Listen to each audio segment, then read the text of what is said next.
Olá, eu sou a Gabi Fadel e bem-vindos a mais um Fadel News, aquele vídeo onde eu comento as principais notícias da última semana. E olha, temos coisas para conversar hoje, tá bom? Então sim, senta, pega um suquinho, um negocinho, almoça uma coisinha aqui comigo e vamos pras notícias. Aí você já sabe, né? Não se esquece de já curtir aqui pra mim e se inscreve no canal também, se você não for inscrito, porque, né?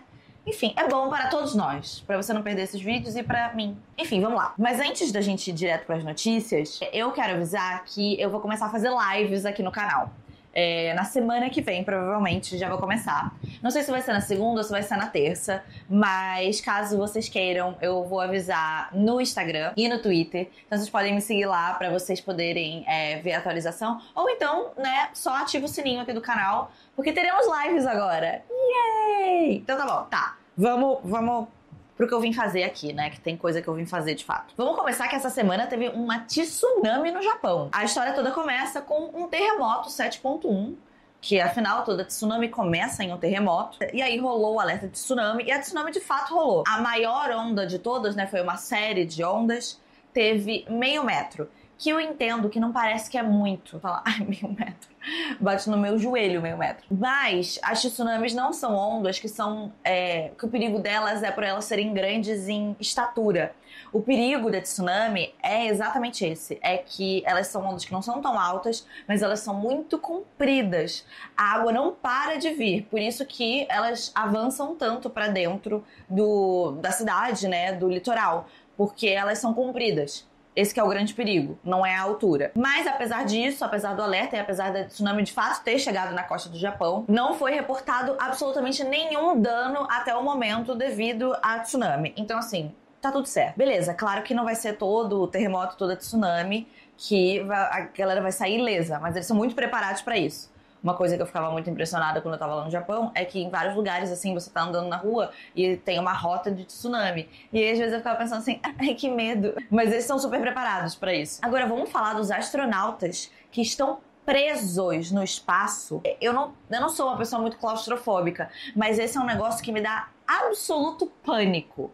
Eu gravei um vídeo no TikTok, inclusive, há algum tempo atrás, acho que já tem mais de um mês atrás, onde eu contava exatamente essa história desses astronautas. Se você não me segue no TikTok, você deveria me seguir no TikTok, porque eu faço uns vídeos muito legais no TikTok, não é por nada não, sabe? Não é porque é meu vídeo não, mas enfim. Mas eu vou contar pra você aqui, pra você não precisar necessariamente assistir o TikTok se você não quiser. Vou te contar essa história toda e vou te contar por que a gente tá falando disso agora, porque tivemos atualizações. Essa história começa em junho, ou seja, 2 meses atrás, mais de 2 meses atrás. Em junho, dia 5 de junho, foi feita a primeira expedição espacial da Boeing. A Boeing, essa mesma, que faz avião também. Que inclusive tem toda uma outra história desse negócio dos aviões da Boeing.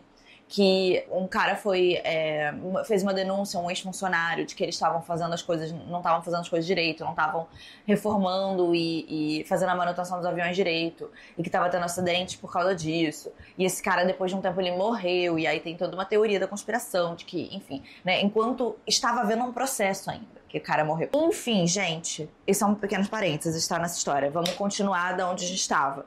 Que é, Boeing resolveu fazer agora foguetes para ir para o espaço. Então era o primeiro foguete da Boeing. Eles saíram no dia 5 de junho. No dia 6 de junho, eles já perceberam que estava tendo um vazamento de um gás. Eu tô fazendo isso tudo de cabeça, tá? Porque como eu gravei o TikTok, eu decorei as coisas, eu só não me lembro qual era o gás. Eu acho que era gás hélio, mas eu posso estar errada. Então, fica aí. É um gás misterioso. R$2 é um gás misterioso, gás misterioso. Enfim, aí eles descobriram que tava tendo esse vazamento desse gás e que era perigoso, não conseguiriam tirar esse foguete dali pra voltar pra Terra por causa desse vazamento. E eles perceberam isso já no dia 6, assim, logo depois. No dia seguinte que saíram, já perceberam esse vazamento do gás. E desde então, era pra eles dois, são 2 astronautas, é uma equipe pequena. Esses 2 astronautas, era pra eles voltarem pra Terra no dia 13 de junho, com N, tá? Mês 6. E eles estão lá até agora. Toda hora saía uma data nova que eles iam tentar trazer eles. Juro, quando eu gravei o TikTok, que já tem um tempão atrás, já tinham tentado trazer eles de volta umas 4 vezes, por aí. E até agora continua nessa história. Não conseguem trazer a galera de volta porque, enfim, continua tendo o mesmo problema no foguete. E é aquela coisa, né? Eles foram para uma missão curta, mas eles levam mantimentos para muito mais tempo do que isso, tá? Lembra daquela história de que a pessoa foi fazer uma expedição, foi uma mulher fazer uma expedição dessas pro espaço, e aí ela ia ficar tipo 15 dias e levaram 100 absorventes para ela? Parece exagero, mas é porque eles levam muito mais do que precisa mesmo das coisas, porque pode ser que tenha um problema e que você não consiga voltar por muitos meses pra Terra, exatamente como aconteceu agora. Eles tinham mantimentos pra ficar bem lá por uns 45 dias, acho que era uma coisa assim, mais ou menos, mas dava pra se manter por mais tempo. Agora, a NASA soltou uma nota dizendo que talvez eles fiquem lá até fevereiro do ano que vem, de 2025. Porque o que acontece? Eles estão tendo esses problemas com a nave, né? E provavelmente eles não estão querendo expor os astronautas ao risco de colocar eles nessa nave e não conseguir fazer as manobras, enfim, não conseguir fazer o que a nave tem que fazer, né? E aí matar a galera. Ninguém quer morrer. Então, o que acontece? Vai sair em setembro. Era pra ter acontecido em agosto. Era pra acontecer agora no final de agosto, mas vai ser em setembro. Vai sair uma aeronave do SpaceX. Isso mesmo, dele. Enfim, vou engolir essa, porque talvez ele ajude esses astronautas. Então, vai sair essa aeronave do SpaceX. Eu desconfio, não tava isso na matéria que eu li, mas eu desconfio que eles devem ter atrasado, inclusive, o lançamento dessa espaçonave do SpaceX, justamente porque essa espaçonave do SpaceX, ela vai exatamente pousar exatamente no lugar da Estação Espacial Internacional, aonde está essa da Boeing. Provavelmente, então, eles devem ter dado um tempo para ver se resolvia a situação. Deve ser por isso que deve ter atrasado.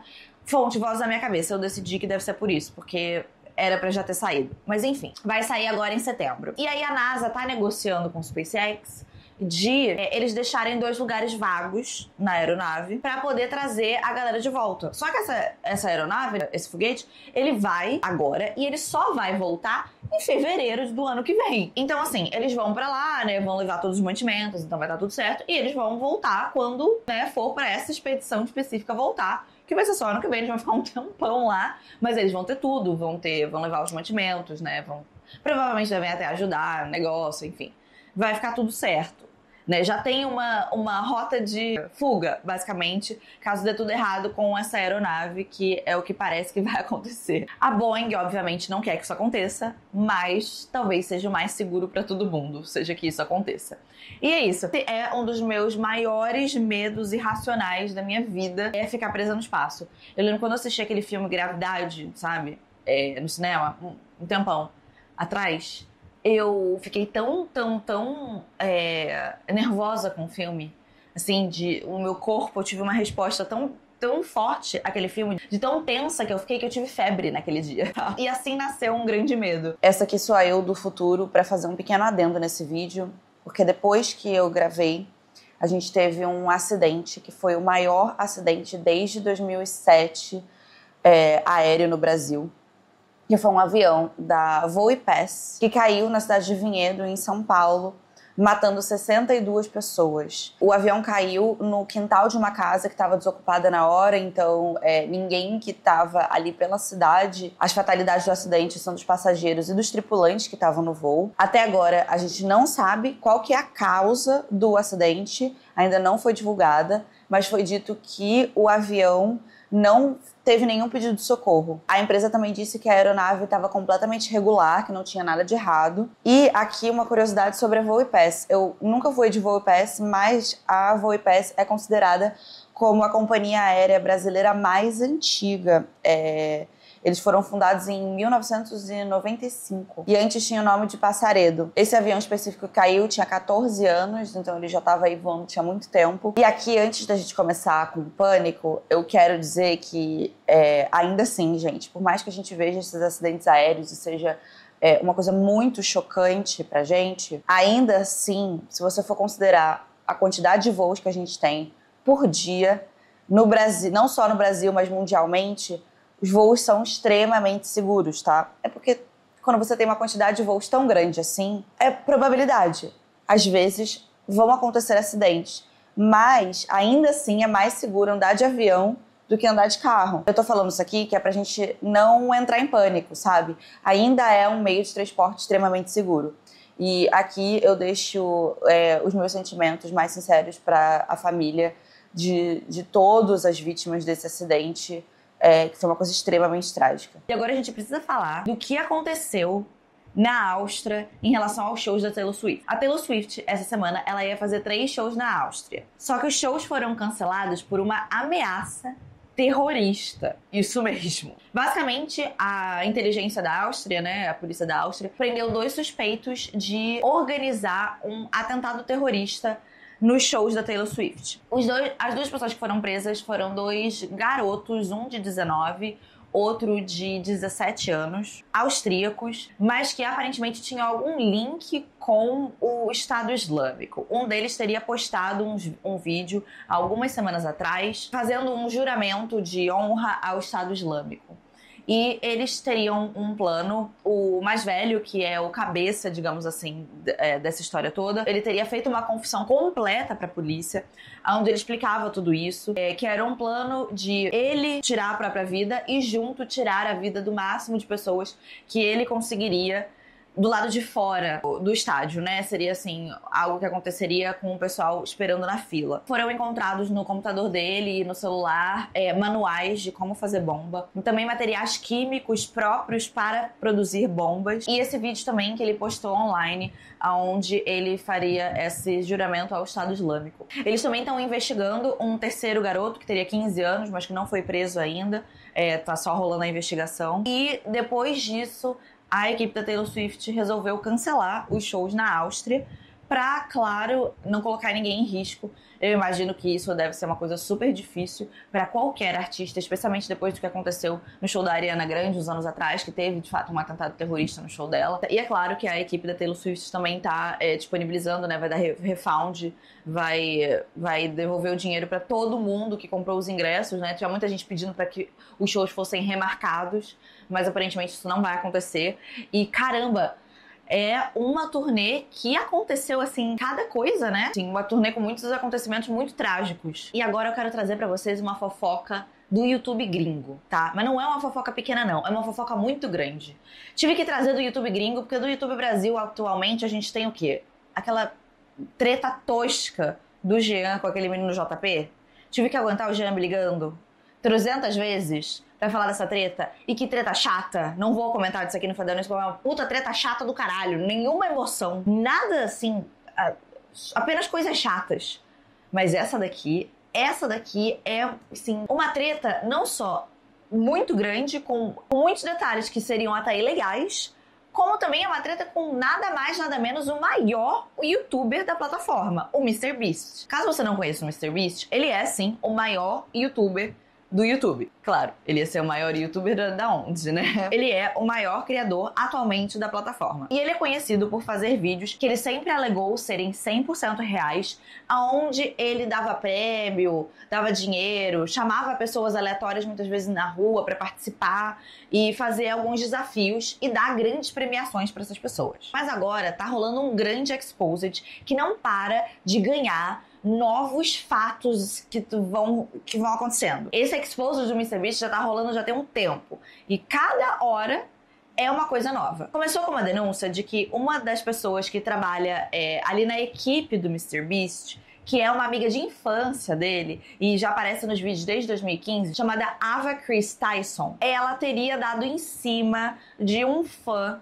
que tinha 13 anos quando ela tinha 20. Eles usam uma palavra em inglês para isso, chamada grooming, que é basicamente o ato de você ir tentando ali manipular e aos poucos fazendo com que essa pessoa faça o que você quer, geralmente de uma forma sexual, né? E é muito usado para pessoas que são menores de idade. E que ela teria feito isso com um fã de 13 anos. O MrBeast, então, foi acusado de tentar proteger essa pessoa da equipe dele, que ele provavelmente saberia desses comportamentos da Ava e que ele estaria acobertando. Mas até aí, né, amores, não tem como a gente saber isso 100%. Essa foi uma das primeiras denúncias que rolou, seguida de uma outra denúncia. O MrBeast firmou um contrato com a Amazon para ter o seu próprio reality show dentro da plataforma de streaming, né? Porque ele já faz o seu canal no YouTube, que é basicamente um grande reality show, mas ele teria, então, um reality show também na Amazon, que iria se chamar Beast Games. Um contrato aí, inclusive, milionário, né? Pra fazer um reality show dessas coisas de Amazon e tal, é muitos milhões. Uma beleza que o MrBeast já gastava muitos milhões também nos vídeos dele, em que ele dava umas quantidades de dinheiro muito grandes.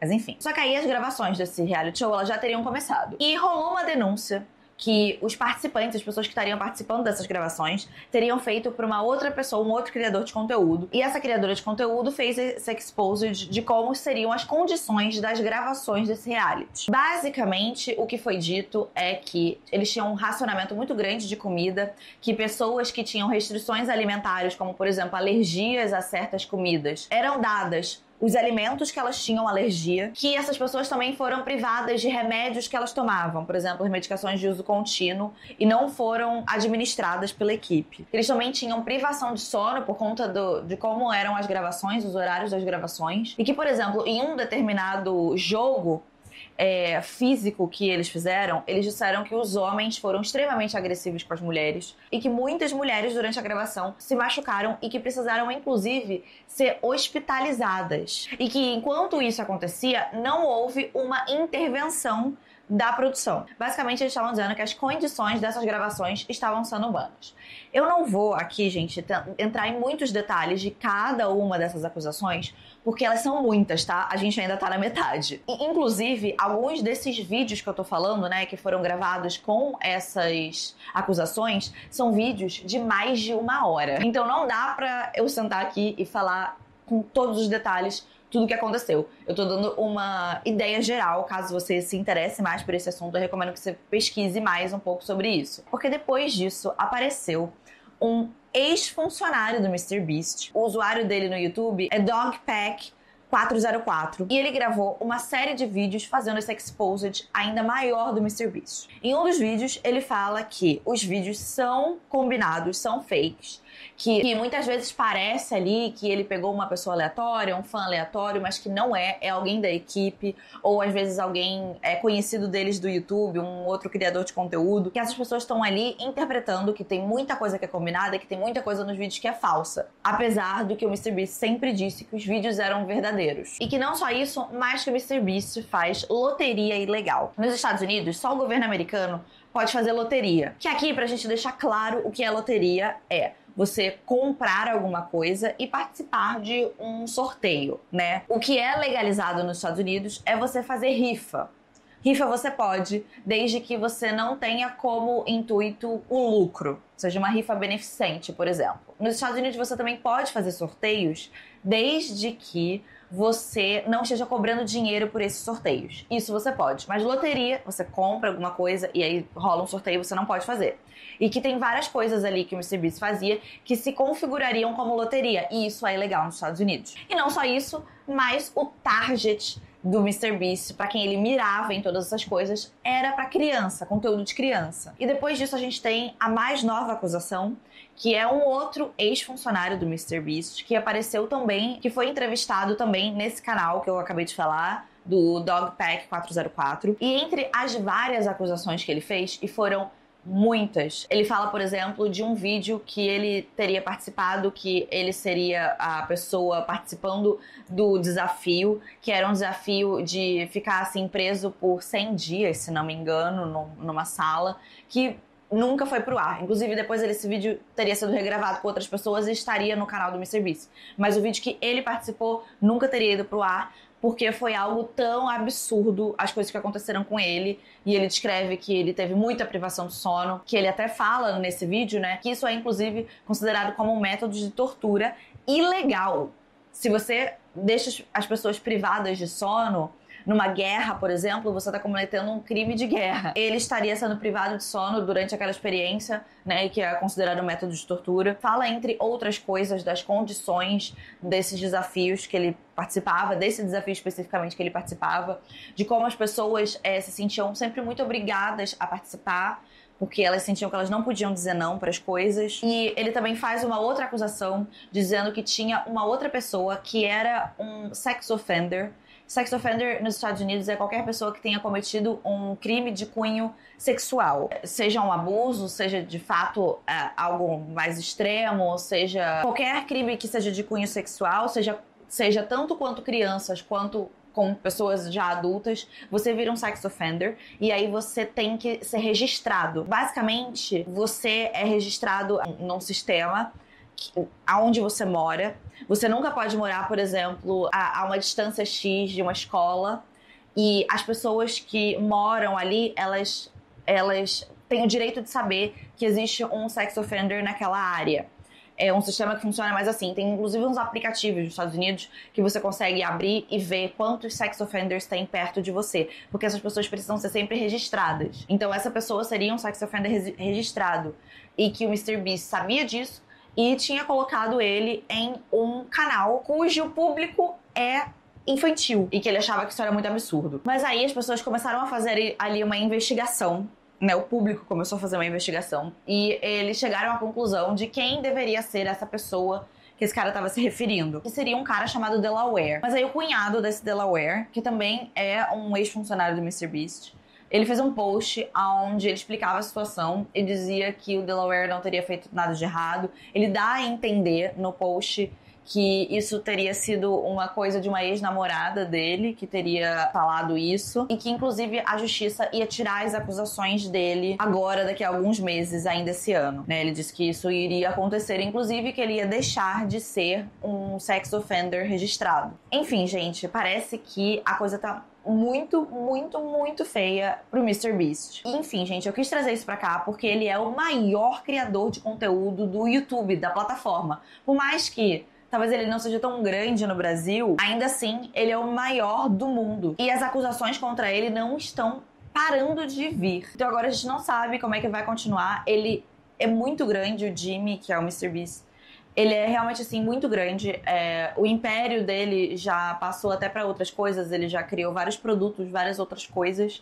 E eu me pergunto se ele vai conseguir manter essa reputação dele, apesar de tudo isso que tá saindo, ou se talvez a gente esteja presenciando realmente a queda da carreira do maior youtuber da atualidade. Se você gostou do vídeo, não se esquece de curtir, se inscreve no canal caso você não seja inscrito ainda e vire um lindo e mágico unicórnio muito bem informado. E eu vejo vocês no próximo vídeo.